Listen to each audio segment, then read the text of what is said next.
বিসমিল্লাহির রহমানির রহিম। সম্মানিত দেশবাসী, আমি cancer specialist doctor SM. Sarwar. বিশেষ করে আপনারা জানেন ক্যান্সার হলে আনসার, সারা বিশ্বের ডাক্তাররা বলেন ক্যান্সার হলো মরণবিধি, ক্যান্সার ভালো হয় না, ক্যান্সার চিকিৎসা করতে করতে মৃত্যু হয়। এমনই একজন ক্যান্সার রোগী আপনার কুমিল্লার লাকসাম শিয়াং গ্রামে, একদম কালপাটের পাশে বাড়ি। তাদের 5 ভাইয়ের একটি সন্তান যেদিন জন্মগ্রহণ করছে সেদিনই তার ব্লাড ক্যান্সার ধরা পড়ছে। ব্লাড ক্যান্সার ধরা পড়ার পর তাকে কয়রা নিয়ে আসা হয় এবং নিয়মিত 1 মাস চিকিৎসার মধ্যে তার 10 লাখ টাকা ব্যয় হয়। তারপর তারা বলছে যে আর হাতের শরীরের রগগুলা শুকাই গেছে, কোনোভাবে চিকিৎসা সম্ভব নয়, বাড়িতে নিয়ে যান, যা খাও, বাচ্চার 3-4 দিন হয়তো বাঁচবে। তারপর আল্লাহর অশেষ রহমতে চিকিৎসা করেছে। সেই ব্লাড ক্যান্সার রোগী সম্পূর্ণরূপে সুস্থ হয়েছে। বিশেষ করে আজ থেকে আরো 8.5 বছর আগে এবং এখন পর্যন্ত সুন্দরভাবে সুস্থ রয়েছে। যারা মনে করেন, যে সকল ডাক্তাররা মনে করেন ক্যান্সার ভালো হয় না, সেই সকল ডাক্তারদেরকে আমরা বিনীত অনুরোধ করবো, আপনারা আমাদের সাথে কাজ করেন।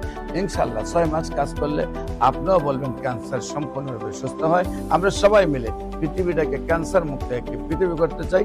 সবাইকে ধন্যবাদ। যে কোনো প্রয়োজনে স্ক্রিনে দেওয়া নম্বরে যোগাযোগ করুন। আসসালামু আলাইকুম ওয়া রাহমাতুল্লাহি ওয়া বারাকাতুহু।